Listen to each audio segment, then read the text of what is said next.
নাই। আইসিটিতে মোট অধ্যায় হচ্ছে 6টা। তো এতদিন যাবত, ঠিক আছে, 2018-19-এর পরে যে করোনা আসলো, করোনার কারণে শর্ট সিলেবাস ছিল। হ্যাঁ, মানে বিগত ইয়ারেও তোমার হচ্ছে গিয়ে এই এবার যারা পরীক্ষা দিবে তাদেরও শর্ট সিলেবাস, তাদের ওই লাস্টের যে ষষ্ঠ অধ্যায়টা ওইটা নাই। কিন্তু তোমাদের শর্ট সিলেবাস নেই, তোমাদের সিলেবাসে ফুল সিলেবাস দেয়, অর্থাৎ তোমাদের 6টা অধ্যায় পড়তে হবে। এখন এখানে বিষয় হচ্ছে অধ্যায় তো মোটে 6টা, তাই না? বছর 2 বছর, তাই না? তো সেই হিসেব করলে তো তোমার অধ্যায় অনেক কম, তাই না? Long time. বাট এখানে যেটা বিষয় সেটা হচ্ছে কি, এই এক একটা অধ্যায় কমপ্লিট করতেই অনেকগুলো টাইম লেগে যায়, কারণ এই একটা অধ্যায়ের মধ্যে অনেকগুলো টপিক আছে যেগুলো তোমাদের একেবারেই নতুন। ঠিক আছে? তো তোমাদের যে এসএসসি তে যে আইসিটি পড়ে আসছো, এইচএসসির যে আইসিটি, এই দুই আইসিটি পুরাটাই ডিফারেন্ট। বুঝতে পারছো? মানে এদের মধ্যে কোনো সংযুক্তি নাই। ঠিক আছে? এদের মধ্যে সংযুক্তি খুবই কম। তোমরা এসএসসি তে পড়ে আসছো কিভাবে গুগল অ্যাকাউন্ট ক্রিয়েট করতে হয়, হ্যাঁ, কিভাবে তোমার হচ্ছে গিয়ে মানে যে কোনো একটা সিস্টেম মানে কম্পিউটার কিভাবে চালাতে হয় সেটা পড়ে আসছো, তাই তো? কিন্তু এইচএসসি তে তোমরা যেটা জানবা সেটা হচ্ছে কি একটা কম্পিউটারের আভ্যন্তরীণ ভাবে কিভাবে কাজ করে। ঠিক আছে? কম্পিউটারের ভিতরগতভাবে কিভাবে কাজ হয় সেই জিনিসগুলো তোমরা এইচএসসি আইসিটিতে শিখবা, যার ফলে দেখা যাবে কম্পিউটার সম্পর্কে একটা বেসিক আইডিয়া তোমাদের হয়ে যাবে, যে কিভাবে ভিতরগতভাবে কাজ হয় সেই আইডিয়াটাও তোমরা পেয়ে যাবা। এই কারণেই কিন্তু মূলত তোমাদের এইচএসসি আইসিটি বইটা আর্টস কমার্স সায়েন্স সবার জন্য কি হয়েছে, তোমার হচ্ছে গিয়ে অ্যাপ্লিকেবল করে দিচ্ছে। ঠিক আছে? তো আমরা এখন যেটা শুরু করব সেটা হচ্ছে গিয়ে আইসিটির তৃতীয় অধ্যায়।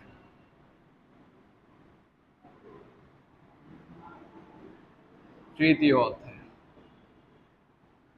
তো আইসিটিতে তৃতীয় অধ্যায়ের নামটা আসলে কি, এটা আমাদের একটু আগে বুঝতে হবে। তো কেন আমি আগে তৃতীয় অধ্যায় থেকে শুরু করলাম? আমাদের প্রথম এবং দ্বিতীয় দুটো অধ্যায় আছে, যেই দুটো অধ্যায় মূলত একটু বেসিক কথাবার্তা বলা। বুঝতে পেরেছো? যার মধ্যে প্রথম অধ্যায় মোটামুটি একটু বেসিক কথা বলা, দ্বিতীয় অধ্যায় হচ্ছে গিয়ে তোমার যে অংশগুলো আছে সেই অংশগুলো হচ্ছে গিয়ে কিভাবে কাজ করে, কোন কোন মাধ্যমে কাজ করে এই বিষয় নিয়ে কথা বলা। তো সেগুলো আমরা খুব বেশি আমাদের ডিফিকাল্ট হবে না বুঝতে।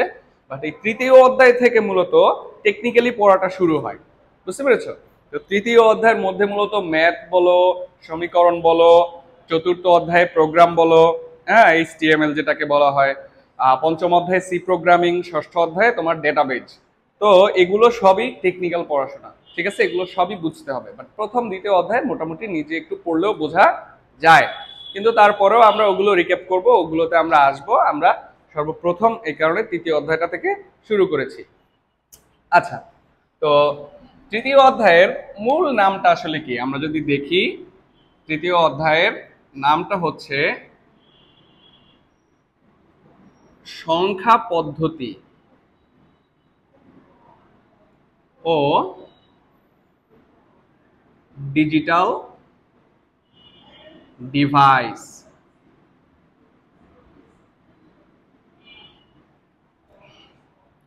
সংখ্যা পদ্ধতি ও ডিজিটাল ডিভাইস। আমাদের তৃতীয় অধ্যায়ের নামটা হচ্ছে সংখ্যা পদ্ধতি ও ডিজিটাল ডিভাইস।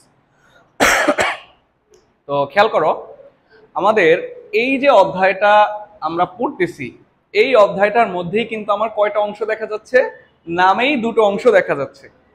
একটা অংশ হচ্ছে সংখ্যা পদ্ধতি এবং আর একটা অংশ হচ্ছে ডিজিটাল ডিভাইস।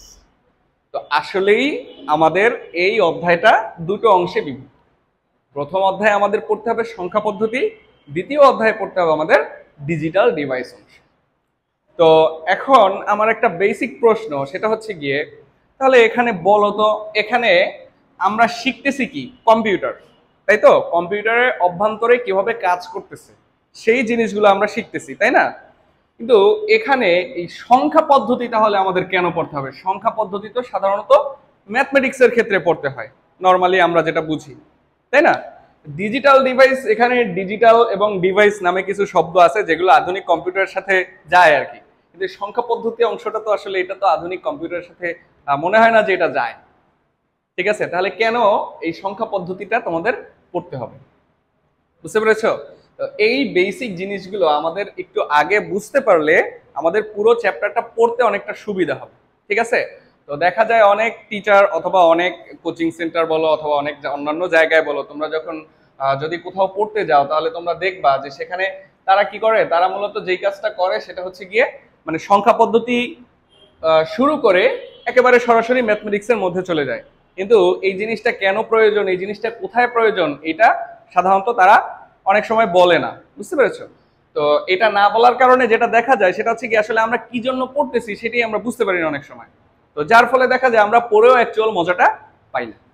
তো এই কারণে আমাদের যেটা করতে হবে সেটা হচ্ছে কি আমরা যেটা করব সেটা হচ্ছে আমরা এটা কেন পড়া হয় এই বিষয়ে আমরা আগে বুঝবো, তারপরে স্টেপ বাই স্টেপ আমরা আগাবো। সংখ্যা পদ্ধতিতে আসলে কি আছে? তো সংখ্যা পদ্ধতিতে আসলে যেই জিনিসটা আছে সেটা হচ্ছে গিয়া কয়েকটা পদ্ধতির সংখ্যা নিয়ে আলোচনা করা আছে, বুঝতে পেরেছো? যেমন আমরা যদি বলি যে আমরা সাধারণত কোন সংখ্যা পদ্ধতিটা আসলে ব্যবহার করি, সেটা হচ্ছে কি 0 থেকে 9 পর্যন্ত, তাই না? তারপরে হয় 10, 11, 12, সেটা ওই 0 থেকে 9 এর মধ্যে যতগুলো সংখ্যা থাকে সেই সংখ্যাগুলো ব্যবহার করেই আমরা ব্যবহার করি, তাই তো? এছাড়া কিন্তু আমরা আরো কিছু সংখ্যা পদ্ধতি সম্পর্কে জানতে পারি, যেমন ধরো রোমান সংখ্যা, তাই না? রোমান সংখ্যা সম্পর্কে আমরা জানি যেখানে এরকম 1, 2 রোমান ভাষায় লেখা হয়। এই লেখাটাও কিন্তু কি একটু ভিন্ন টাইপের, দ্যাট মিন্স এটাও ভিন্ন একটা সংখ্যা পদ্ধতি হতে পারে। তো আমাদের এই সংখ্যা পদ্ধতিতে 4 ধরনের সংখ্যা পদ্ধতি সম্পর্কে তোমাদের পড়ানো হয়, যেই সংখ্যা পদ্ধতি দিয়ে যেটার মূল কাজ হচ্ছে কম্পিউটারের মধ্যে কিভাবে কাজ করে সেই জিনিসটা বোঝা। এখন সংখ্যা পদ্ধতি কম্পিউটারের মধ্যে কিভাবে কাজ করে এটা আমাদের একটু বুঝতে হবে। তো এইটা যদি আমরা বুঝতে চাই সেটা হচ্ছে গিয়ে বিষয়টা এমন, তোমরা তো অ্যাজ ইউজুয়াল কম্পিউটার দেখো, ইলেকট্রনিক্স দেখো, কিন্তু এর মধ্যে কিভাবে কাজ হয় এটা আমরা অনেক ক্ষেত্রে বুঝি না, ঠিক আছে? তো কম্পিউটারের মধ্যে অথবা ইলেকট্রনিক্সের মধ্যে আসলে কি হয়, ইলেকট্রনিক্সের মধ্যেও কিন্তু এক ধরনের কাজ হয়, সেটা হচ্ছে গিয়ে যখন তোমার ধরো তুমি যদি একটু লাইট অথবা ফ্যানের সুইচের কথা কল্পনা করো, তাহলে তুমি যেটা দেখবা সেটা হচ্ছে গিয়ে লাইট অথবা ফ্যানের সুইচ যদি তুমি বন্ধ করে দাও, হ্যাঁ, যদি অফ করে দাও সুইচ, তাহলে ওখানে বিদ্যুৎ প্রবাহ হবে না, হবে হবে না। যদি সুইচটা অন করে দাও তাহলে সেখানে কি হবে, বিদ্যুৎ প্রবাহ হবে। কম্পিউটারের মধ্যেও প্রত্যেকটা চিপের মধ্যেও ঠিক একই ধরনের বেসিক কাজটা হয়, হচ্ছে কি হয় সেখানে তড়িৎ প্রবাহ হয় অথবা তড়িৎ প্রবাহ হয় না। এই যে দুটো জিনিস, এই দুটো জিনিসকে সাধারণত মানুষের বোঝার সুবিধার্থে একটা সংখ্যার মাধ্যমে রিপ্রেজেন্ট করা হয়েছে, যেই সংখ্যাটা হচ্ছে শুধুমাত্র 0 এবং 1। ব্যাপারটা বুঝতেছো? তাহলে 0 দ্বারা যেই জিনিসটা বোঝানো হয় যে তোমার এইখানে বিদ্যুৎ প্রবাহ নেই, 1 দ্বারা যেটা বোঝানো হয় সেটা হচ্ছে তোমার এখানে বিদ্যুৎ প্রবাহ আছে। এ নিয়ে আরো বিস্তর আলোচনা আছে, আমরা সেই আলোচনায় আজকে যাব না। আমরা জাস্ট বোঝার চেষ্টা করি যে সংখ্যা পদ্ধতির মধ্যে কম্পিউটারের মধ্যে কেন সংখ্যা পদ্ধতি পড়ানো হয় এই বিষয়টা। তো খেয়াল করে দেখো, তো এখানে আমার যেই জিনিসগুলো আছে সেটা হচ্ছে একটা হচ্ছে 0 এবং একটা হচ্ছে 1। এই 0 এবং 1 দিয়ে সাধারণত আমাদের এই ডিজিটাল ডিভাইসের মধ্যে অথবা যে কোনো ইলেকট্রনিক্সের মধ্যে কিভাবে কাজ করে এইটাকে বোঝা যায়, বুঝতে পেরেছো? তো এই যে 0 এবং 1 এই দুটো সংখ্যাই শুধুমাত্র এখানে ব্যবহার করা হয়, এই কারণে এই যে একটা সিস্টেম, এই সিস্টেমটাকেই মূলত বলা হয় একটা নাম্বার সিস্টেম। অর্থাৎ এই 0 এবং 1 কে নির্দিষ্ট একটা নাম্বার সিস্টেমের মধ্যে রাখা হয়েছে, যেই নাম্বার সিস্টেমটার নামই মূলত হচ্ছে কি বাইনারি সংখ্যা পদ্ধতি, বুঝতে পেরেছো? এইটার নাম কি বাইনারি সংখ্যা পদ্ধতি। তো এখানে খেয়াল করে দেখো, তাহলে আমরা এক ধরনের সংখ্যা পদ্ধতি পেলাম, যেই সংখ্যা পদ্ধতিটার নাম হচ্ছে কি বাইনারি সংখ্যা পদ্ধতি। সেই বাইনারি সংখ্যা পদ্ধতির মধ্যে কি কি থাকে, 0 থাকে এবং কি থাকে 1 থাকে। ক্লিয়ার? তো খেয়াল করে দেখো, আমরা কিন্তু এক ধরনের সংখ্যা পদ্ধতি পেলাম। তাহলে এখন কি আমরা কিছুটা বুঝতে পারতেছি যে আসলে সংখ্যা পদ্ধতি কেন আমাদের পড়ানো হয়? হ্যাঁ, এই জিনিসটা কিন্তু আমরা এখন কিছুটা হলেও আঁচ করতে পারতেছি। আমরা যখন পুরোটা পড়বো তখন আমরা এই জিনিস সম্পর্কে আরো ভালোভাবে বুঝতে পারবো। তো খেয়াল করে দেখো, তো তোমাদের আরো 3 ধরনের সংখ্যা পদ্ধতি সম্পর্কে তোমাদের সিলেবাসে আছে অথবা তোমাদের আইসিটি বইতে পড়ানো হয়। তার মধ্যে একটি হচ্ছে গিয়ে তোমার অক্টাল সংখ্যা পদ্ধতি। অক্টাল সংখ্যা পদ্ধতি। তো খেয়াল করে দেখো অক্টাল সংখ্যা পদ্ধতিটা আসলে কি। এখানে যদি আমরা দেখি বাইনারি, তো এখানে বাই শব্দের অর্থ হচ্ছে, এই যে প্রথমে যদি বাইয়ের কথা ধরি, বাই শব্দের অর্থ হচ্ছে দুই। বাই মানে কত? দুই। ঠিক আছে, তো খেয়াল করে দেখো তাহলে বাই মানে যেহেতু দুই, সুতরাং আমার এই নাম্বার সিস্টেমের সংখ্যা থাকবে কয়টা? দুইটা, 0 এবং 1।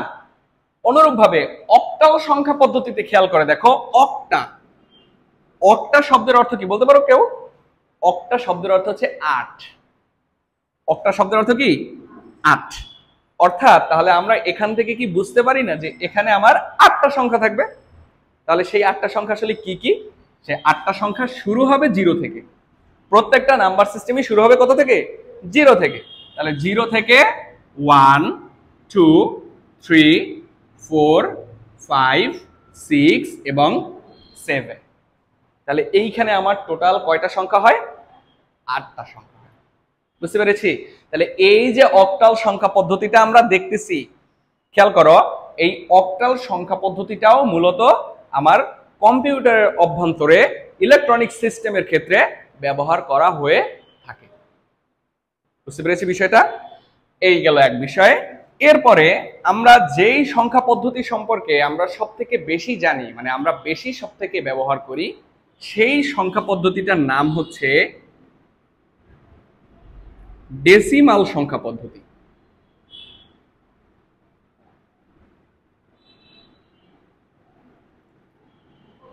কি সংখ্যা পদ্ধতি? ডেসিমাল। তো এই ডেসিমাল কথাটা ইংরেজি, এইটার একটা বাংলা নাম আছে যেইটাকে বলা হয় দশমিক। আবার এই দশমিক মানে ভাইবো না এই যে তোমার এই ডট, এটা ভেবো না। এই দশমিক হচ্ছে একটা সংখ্যা পদ্ধতির বাংলা নাম। বুঝতে পেরেছো? তাহলে দশমিক নাম্বার সিস্টেম অথবা ডেসিমাল নাম্বার সিস্টেম বলতে আসলে কি বোঝায়? ডেসি শব্দের অর্থ হচ্ছে 10। ডেসি শব্দের অর্থ কত? 10। তাহলে আমরা এখানে নরমালি যেটা বুঝি সেটা হচ্ছে এখানে কয়টা সংখ্যা থাকবে? 10টা সংখ্যা থাকবে। তাহলে 10টা সংখ্যা কি কি হতে পারে? 10টা সংখ্যা শুরু হবে 0 থেকে, 1 2 3 4 5 6 7 8 9। বুঝতে পেরেছি? তাহলে এখানে কয়টা সংখ্যা হলো? 10টা সংখ্যা। তাহলে আমরা যেটা দেখলাম সেটা হচ্ছে গিয়ে বাইনারি সংখ্যা পদ্ধতি দেখলাম, অক্টাল সংখ্যা পদ্ধতি দেখলাম এবং ডেসিমাল সংখ্যা পদ্ধতি দেখলাম।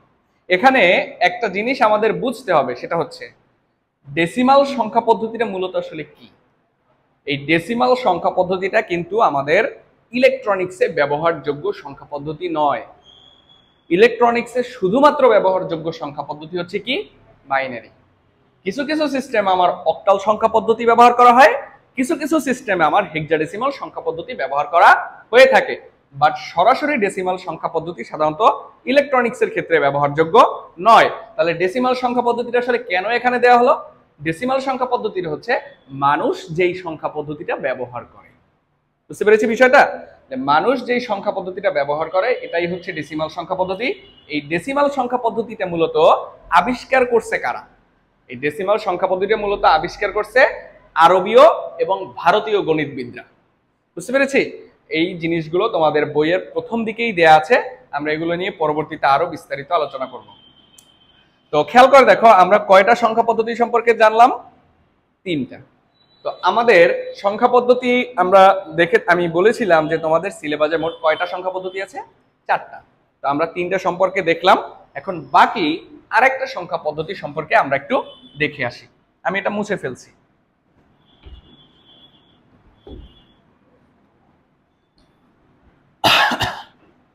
আচ্ছা, তো খেয়াল করো, তো আমাদের আরেকটা যে সংখ্যা পদ্ধতি আছে সেই সংখ্যা পদ্ধতির নাম হচ্ছে হেক্সাডেসিমাল সংখ্যা পদ্ধতি। আচ্ছা, সেটা দেখার আগে আমরা একটু সংখ্যার ভিতরের যে সিস্টেমটা আছে সেই সিস্টেমটা একটু দেখে নিই।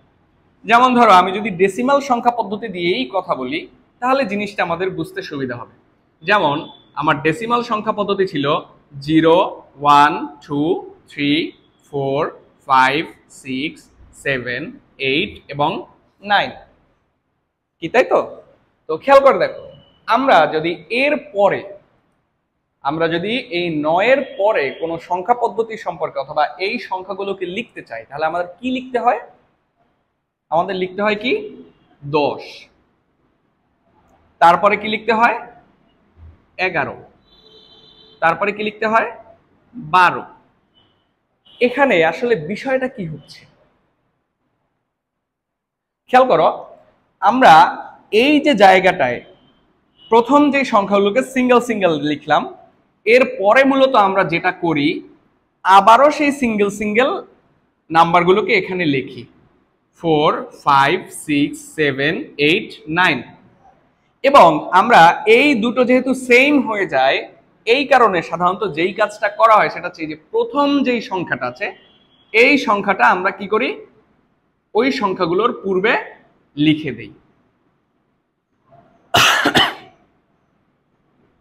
তাই না? এটা তো দেখতে মনে হচ্ছে একেবারেই নর্মাল বিষয়, তাই না? এগুলো আমরা স্বভাবতই জানি। আবার আমরা যদি 19-এর পরে যাই, তাহলে আমরা এখানে কি লিখি বলতো? আবার তো সেই 0, 1, 2 দিয়ে শুরু হয়, কিন্তু এবার এই 19-এর পরে আমরা এর 0-র আগে 1 রাখি না, এখানে নিয়ে আসি কত 2, তাহলেই হয়ে যায় 20, 21, 22। এভাবে করে আমাদের সংখ্যা পদ্ধতির মানগুলো কিন্তু কি হতে থাকে ধারাবাহিকভাবে চলতে থাকে। বুঝতে পারছি বিষয়টা? তো তাহলে এই জিনিসটা যদি বুঝে থাকো, তাহলে আমরা যদি একটু অক্টাল সিস্টেমটা দেখি, তাহলে আমরা আবার একটু আলাদাভাবে বুঝতে পারবো। খেয়াল করো, অক্টাল সিস্টেমটা কি ছিল? 0, 1, 2, 3, 4, 5, 6, 7। এর পরে তাহলে আমরা কত লিখব? তো চিন্তা করে বলো তো, 7-এর পরে তাহলে আমরা কত লিখব? আবার শুরু করতে হবে কত দিয়ে? 0 দিয়ে। 0, 1, 2, 3, 4, 5, 6, 7। কিন্তু এইবার এর আগে আমার কত লিখতে হবে? 1 লিখতে হবে, তাই তো? তো তাহলে আমরা এখানে এর আগে বসিয়ে দিলাম 1।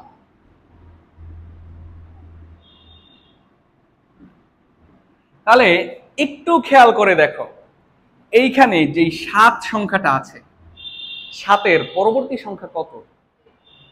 7-এর পরবর্তী সংখ্যা কিন্তু হচ্ছে 10। বুঝতে পেরেছো? 7-এর পরে কিন্তু 8, 9 নাই, অক্টাল নাম্বার সিস্টেম। অনুরূপ ভাবে 17-র পরবর্তী যেই আমরা যদি লিখি 0, 1, 2, 3, 4, 5, 6, 7, তাহলে 17-র পরবর্তী সংখ্যাটা হবে 20। দেখছো? তাহলে আমি যদি তোমাকে এরকম একটা সিম্পল প্রশ্ন করি যে 7-এর সাথে 1 যোগ করলে কত হয়? কত হয়? 8 হয়। কিন্তু 8 তো অক্টাল নাম্বার সিস্টেমে নাই, অক্টাল নাম্বার সিস্টেমে তো 0 থেকে 7। তাহলে 7-এর সাথে আমরা যদি 1 যোগ করি মানে কি? মানে 7-এর পরবর্তী সংখ্যাটা, তাহলে 7-এর পরবর্তী সংখ্যা কত? 10। তাহলে 7 যোগ 1 সমান কত হবে? 10। বুঝতে পারছো বিষয়টা? এইরকম আরো অনেক মজার মজার বিষয়গুলো তোমাদের এই সংখ্যা পদ্ধতির মধ্যে আসবে, যে জিনিসগুলো তোমরা আদৌ কখনো মানে কল্পনাও করতে পারো না। বুঝতে পারছো? আজীবন পড়ছো 1 আর 1 যোগ করলে হয় 2, এখানে দেখবা 1 আর 1 যোগ করলে হয় 0। বুঝতে পারছো? হাতে থাকে 1, মানে 1 আর 1 যোগ করলে হয় 10। বুঝতে পারছো? তো এই জিনিসগুলো আমরা সামনে দেখব। আচ্ছা যাই হোক, তাহলে এইটা আমি জাস্ট একটু বেসিক জিনিস আমি তোমাদের জাস্ট একটু দেখিয়ে দিলাম আর কি। তো আমরা যেই জিনিসটা সম্পর্কে এখন কথা বলবো সেটা হচ্ছে কি হেক্সাডেসিমালটার ব্যাপারে একটু কথা বলি।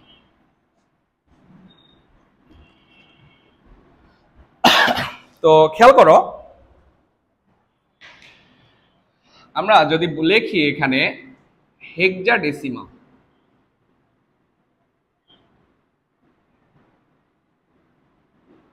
হেক্সাডেসিমাল সংখ্যা পদ্ধতি, তাহলে এটাও কি নতুন এক ধরনের সংখ্যা পদ্ধতি।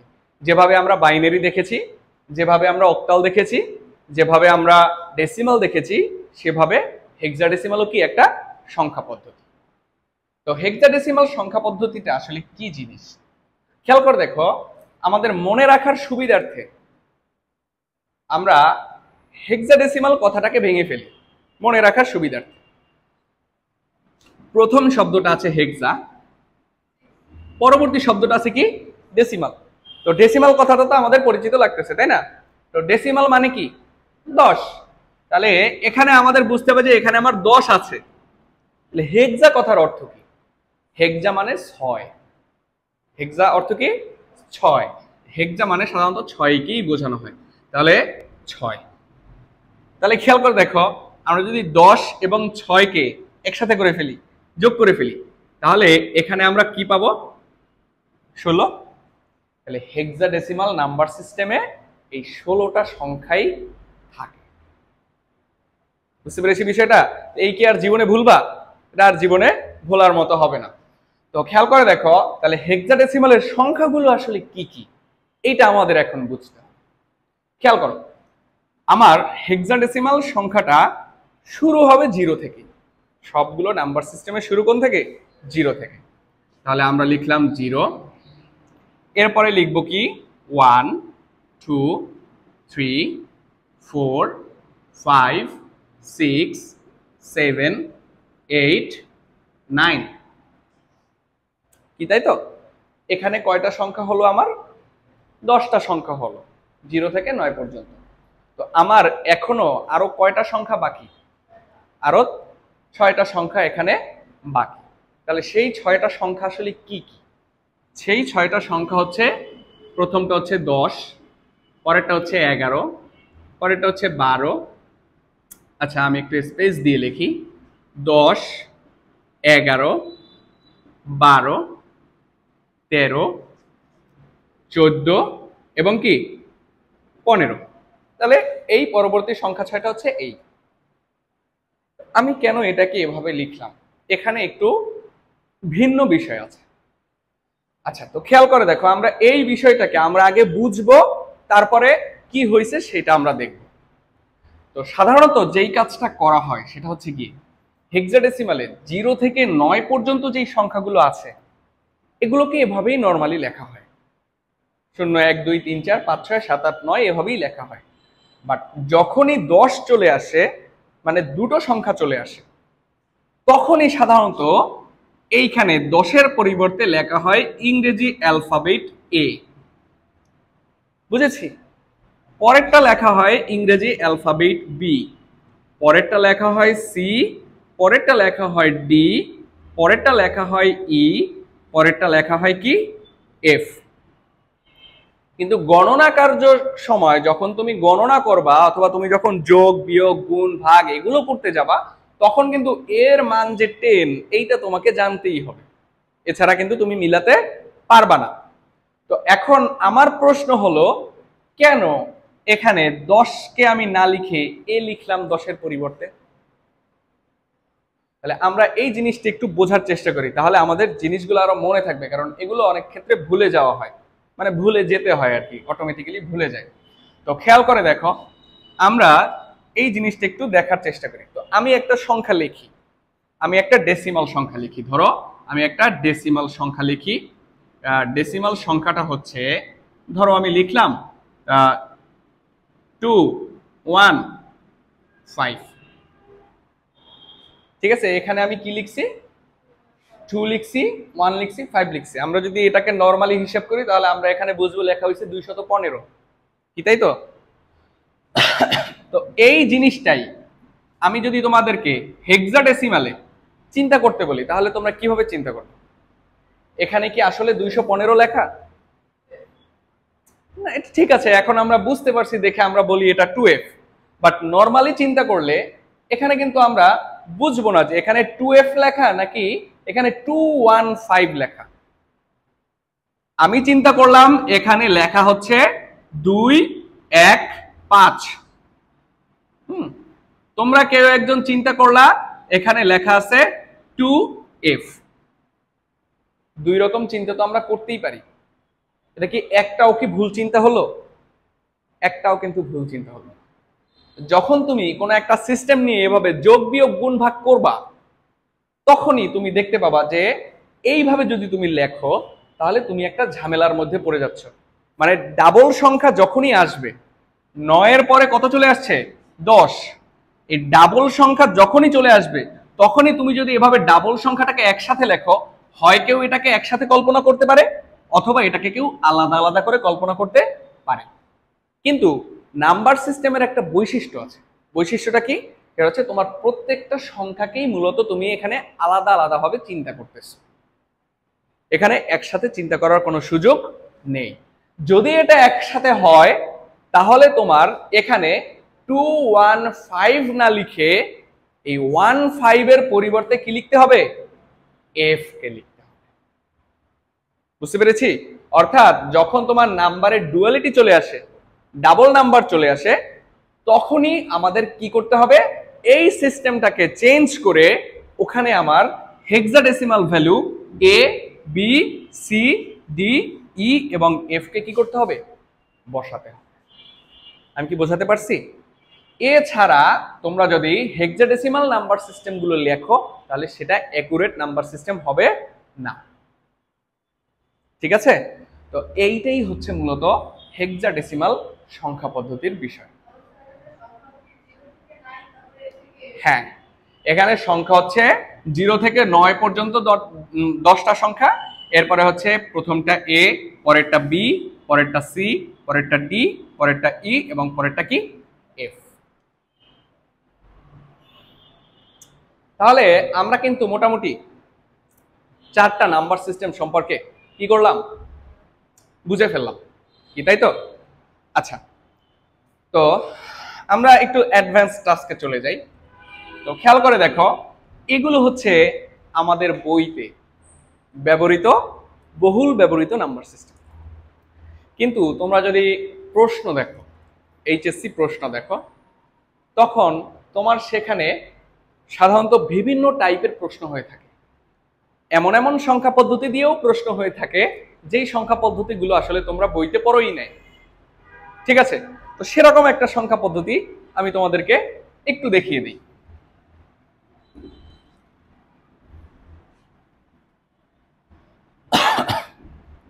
যেমন ধরো, আমি এখানে বললাম যে 5 ভিত্তিক সংখ্যা পদ্ধতি।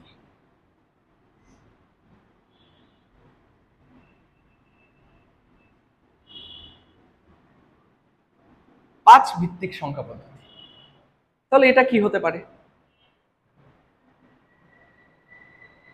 আমরা তো প্রত্যেকটা সংখ্যা পদ্ধতি দেখেছি কি নামের সাথে কিন্তু আমার সংখ্যা পদ্ধতির কি আছে? একটা হিউজ পরিমাণে মিল আছে। বাই মানে দেখলাম 2, অক্টা মানে দেখলাম 8, ডেসিমাল মানে দেখলাম 10, হেক্সা ডেসিমাল, হেক্সা 6, ডেসিমাল 10 মানে 16। তাই তো? মানে নামের সাথে সংখ্যা পদ্ধতির কিন্তু কয়টা সংখ্যা হবে তার একটা মিল আছে। এখানে আমি বলেছি 5 ভিত্তিক, মানে এখানে প্রথমে বলা কি 5, সংখ্যা পদ্ধতিটা কত ভিত্তিক হবে? 5 ভিত্তিক। তাহলে এইখানে আমরা কি আন্দাজ করতে পারতেছি কয়টা সংখ্যা হতে পারে? কয়টা সংখ্যা হতে পারে? 5টা সংখ্যা। কয়টা সংখ্যা হতে পারে? 5টা সংখ্যা। তাহলে সেই 5টা সংখ্যা কি কি? আমার সংখ্যাটা শুরু হবে 0 থেকে, তারপরে হবে 1, তারপরে হবে 2, তারপরে হবে 3 এবং তারপরে হবে কত? 4। ক্লিয়ার? তাহলে আমরা কি এখন যেই কোনো নাম্বার সিস্টেম চাইলেই বানাই ফেলতে পারি না? হ্যাঁ, 6 ভিত্তিক, 10 ভিত্তিক, 9 ভিত্তিক, আমরা চাইলেই যেই কোনো নাম্বার সিস্টেম কি করতে পারি? বানাই ফেলতে পারি। পরীক্ষার ক্ষেত্রে ঠিক এই কাজটাই হয়। বুঝতে পেরেছো? পরীক্ষার ক্ষেত্রে যারা কোশ্চেন মেকার তারা নাম্বার সিস্টেম বানাইয়া তারপরে তোমাদেরকে সেইটাকে সলভ করতে বলে। বুঝতে পারছো? তো এই কারণে আমাদের এই বিষয়গুলো সম্পর্কে আগে থেকেই অবগত হতে হবে, তাহলে আমাদের পরবর্তীতে গিয়ে আর তেমন কোনো সমস্যায় পড়তে হবে না। আচ্ছা, তো এই গেল আমাদের মোটামুটি নাম্বার সিস্টেম। তাহলে নাম্বার সিস্টেম আসলে জিনিসটা কি, নাম্বার সিস্টেমের মধ্যে কি কি আছে, এই জিনিসগুলো সম্পর্কে আশা করি তোমরা বেসিক ধারণাটা পেয়েছো। ঠিক আছে? বাট এখানে যেটা বিষয়, এখানে যেটা বিষয় সেটা হচ্ছে আমি যখন কোনো অধ্যায় শুরু করি, ঠিক আছে, আমি যখন কোনো অধ্যায় শুরু করি তখন সর্বপ্রথমে যেই কাজটা করার চেষ্টা করি সেটা হচ্ছে ওই অধ্যায়ের মধ্যে কি কি আছে এটাকে একটা রোডম্যাপ তৈরি করি আগে, যে ওই অধ্যায়ের মধ্যে আসলে কি কি আছে। তো বাই চান্স তোমাদের পড়ার শুরুতে আমরা সেই রোডম্যাপটা এখন পর্যন্ত দেইনি, ঠিক আছে। আমি হুট করে নাম্বার সিস্টেম আসলে কেন হয়েছে কিভাবে হয়েছে এইটা বোঝাতে গিয়ে নাম্বার সিস্টেমের অনেকখানি অংশই পড়াই ফেলছি, ঠিক আছে। তো আমার উচিত ছিল ক্লাসের শুরুতেই তোমাদেরকে আগে সেই রোডম্যাপটা দিয়ে তারপরে স্টেপ বাই স্টেপ আগানো। তো যেহেতু আমরা নাম্বার সিস্টেম সম্পর্কে একটা বেসিক ধারণা পেয়েছি, সুতরাং এখন আমরা এই সংখ্যা পদ্ধতির রোডম্যাপটা দেখতে পারি যে এর মধ্যে কি কি আছে, কি কি আমাদের পড়তে হবে। এরপরে আমরা প্রত্যেকটা টপিক ধরে ধরে আসলে জিনিসগুলোকে কভার করে ফেলবো, ঠিক আছে। তো তোমাদেরকে আজ নতুন কিছু আর শিখাবো না। আচ্ছা, তো খেয়াল করো, আমরা তৃতীয় অধ্যায়ে যদি সংখ্যা পদ্ধতি শুরু করি তাহলে সর্বপ্রথম তোমাদেরকে যেই জিনিসটা পড়তে হবে সেটা হচ্ছে সংখ্যা পদ্ধতি কি,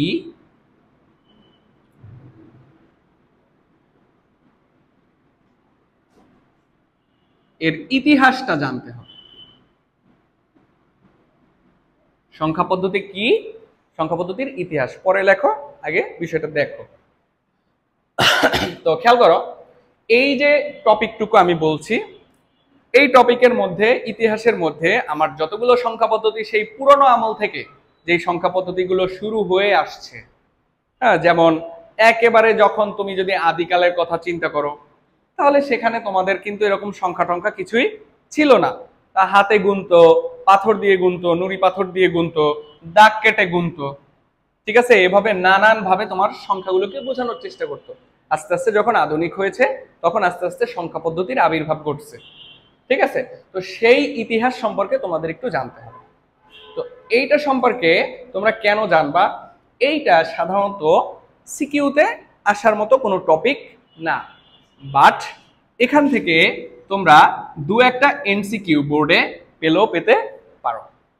তো এই কারণে এই টপিকের একেবারে ডিপলি যেই সকল কথাগুলো আছে সেই সকল কথাগুলো তোমাদেরকে কি করতে হবে, পড়তে হবে অথবা জানতে হবে। আচ্ছা, 2 নম্বরে যেই বিষয়টা নিয়ে আলোচনা করা আছে সেটা হচ্ছে সংখ্যা পদ্ধতির প্রকারভেদ। এরপরে আমাদের জানতে হবে সংখ্যা পদ্ধতির প্রকারভেদগুলো কি কি।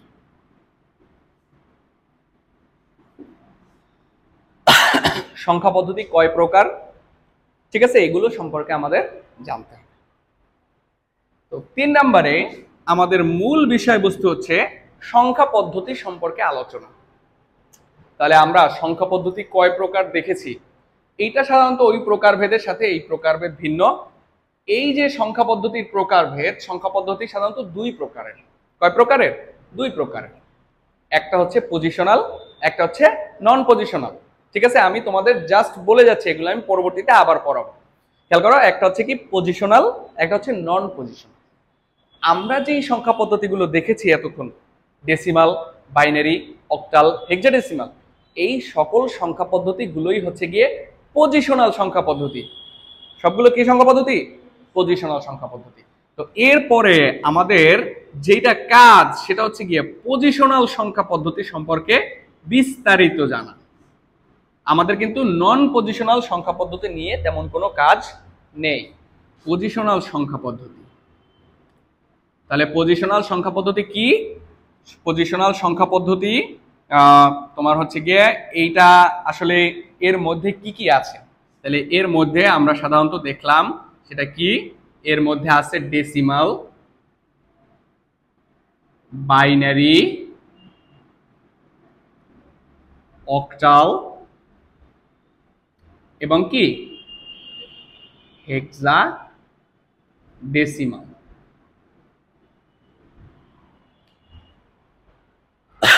ঠিক আছে। তো এই সম্পর্কে আমরা মোটামুটি একটু আগেই জেনে এসেছি। এরপরে আমাদের যেই কাজটা করতে হবে সেটাই হচ্ছে সবথেকে গুরুত্বপূর্ণ বিষয়। সেটা হচ্ছে সংখ্যা পদ্ধতির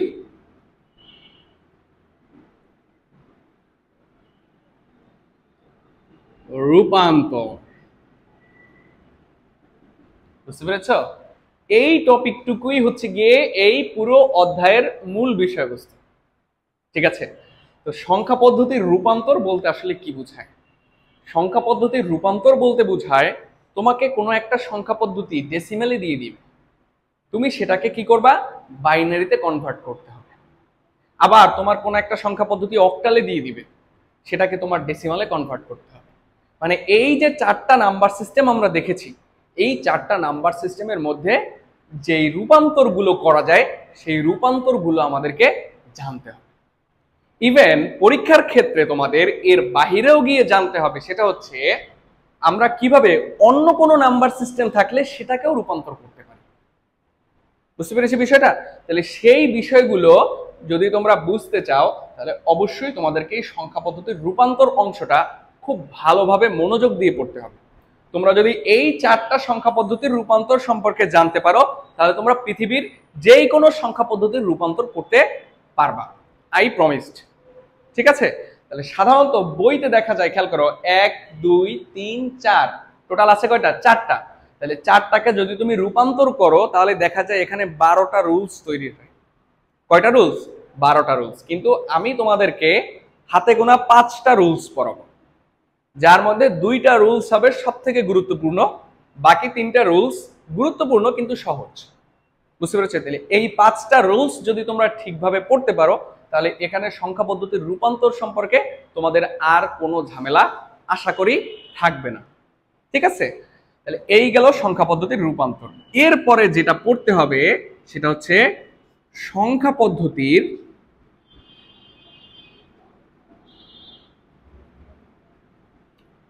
যোগ বিয়োগ।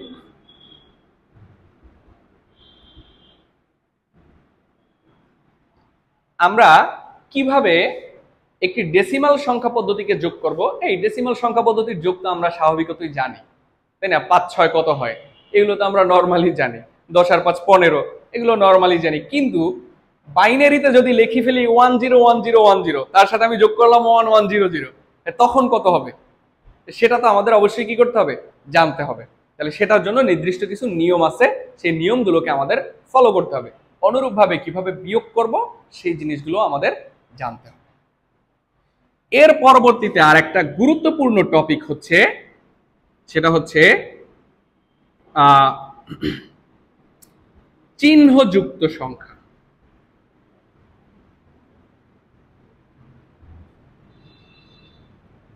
চিহ্নযুক্ত সংখ্যা পদ্ধতি। তো খেয়াল করো, চিহ্নযুক্ত সংখ্যা পদ্ধতি জিনিসটা আসলে কি মেক সেন্স করে? চিহ্নযুক্ত সংখ্যা মানে কোনো সংখ্যার আগে চিহ্ন থাকবে, হয় সেটা হবে প্লাস চিহ্ন অথবা কি হতে পারে? মাইনাস চিহ্ন। এখন আমি যদি বলি তোমাকে যে আমি 5 থেকে 3 বিয়োগ করলাম, তাহলে কত হয়? নর্মালি হয় 5 থেকে যদি তুমি 3কে বিয়োগ করো তখন হবে 2 হবে, তাই তো? এটা তো আমরা বুঝি। এইটা তো আমরা ক্যালকুলেটর থেকেও করলে 2 পাবো, কম্পিউটার থেকে করলেও কি পাবো? 2 পাবো, কি তাই না? কিন্তু যেটা বিষয় সেটা হচ্ছে গিয়ে ক্যালকুলেটর বলো অথবা কম্পিউটার বলো অথবা যে কোনো ইলেকট্রনিক্স বলো, কোনো ইলেকট্রনিক্সেই এভাবে সরাসরি বিয়োগ করতে পারে না। বুঝতে পেরেছি? এভাবে কোনো ইলেকট্রনিক্সেই সরাসরি বিয়োগ করতে পারে না। ইলেকট্রনিক্সে যেই কাজটা করতে পারে সেটা হচ্ছে শুধুমাত্র ওরা যোগ করতে পারে। ওরা এই বিয়োগটাও করে কিসের মাধ্যমে? যোগের মাধ্যমে। কিসের মাধ্যমে করে? যোগের মাধ্যমে করে। জিনিসগুলো শুনতে বেশ অদ্ভুত লাগলেও এটাই সত্য। বুঝতে পেরেছো? তো সেই যে সিস্টেমগুলো আসলে কিভাবে এটা যোগের মাধ্যমে বিয়োগ হচ্ছে, কিভাবে বিয়োগ করতে হচ্ছে, কিভাবে কম্পিউটার বিয়োগ করে, সেই জিনিসটাই আমরা এই চিহ্নযুক্ত সংখ্যা পদ্ধতির মধ্যে দেখব। বুঝতে পেরেছি? তাহলে এখানে সবথেকে গুরুত্বপূর্ণ যেটা হচ্ছে, এই টপিকটা সবথেকে গুরুত্বপূর্ণ, যেটা থেকে সিকিউতে অবশ্যই প্রশ্ন আসবে। এই টপিকটা সবথেকে গুরুত্বপূর্ণ, যেটা থেকে সিকিউতে অবশ্যই প্রশ্ন আসে।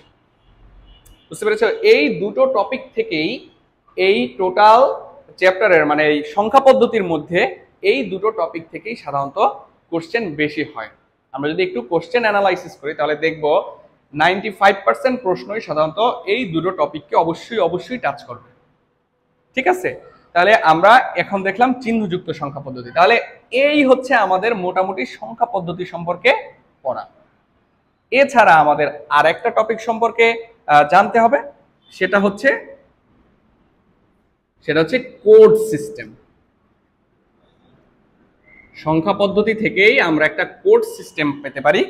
সেই কোড সিস্টেমটা আসলে কিভাবে কাজ করে সেই বিষয়গুলো নিয়েও আমাদের এই অধ্যায়ের অথবা এই সংখ্যা পদ্ধতি অংশের শেষের দিকে আলোচনা করা আছে, এবং যেখান থেকে তোমার এমসিকিউ, ক এবং খ মার্কের প্রশ্ন থেকে থাকে। বুঝতে পারছো, এখান থেকে সাধারণত সিকিউ টাইপের প্রশ্ন হয় না। তাহলে এই হচ্ছে তোমাদের পুরো তৃতীয় অধ্যায়ের রোডম্যাপ। ঠিক আছে, তো আমরা নেক্সট যে ক্লাসগুলো আসবে সেই ক্লাসগুলোতে আমরা এক একটা টপিক ধরে ধরে ধীরে সুস্থে আমরা ভালোভাবে বোঝার চেষ্টা করব, এবং এগুলো থেকে কোথাও থেকে যেন কোনো ফাঁক ফোকর না থাকে। মানে যত ডিফিকাল্ট করে কোশ্চেন দিক না কেন আমরা যেন অ্যান্সার করতে পারি। ঠিক আছে, আমরা অবশ্যই সেভাবে করেই কি করব, প্রিপারেশন নেব। ঠিক আছে, তাহলে এই হচ্ছে তোমাদের আজকের আইসিটি পড়া। আজকে আর না পড়ি, কি বলো? হ্যাঁ, অনেক কিছু দেখে ফেলছি। তোমাদের কি কারো কোনো কোশ্চেন আছে? তোমাদের কোনো কিছু বুঝতে অসুবিধা হলে অথবা কোনো প্রশ্ন থাকলে তোমরা করতে পারো। ও, এটা অফ করবো, এটা সমস্যা নেই, এটা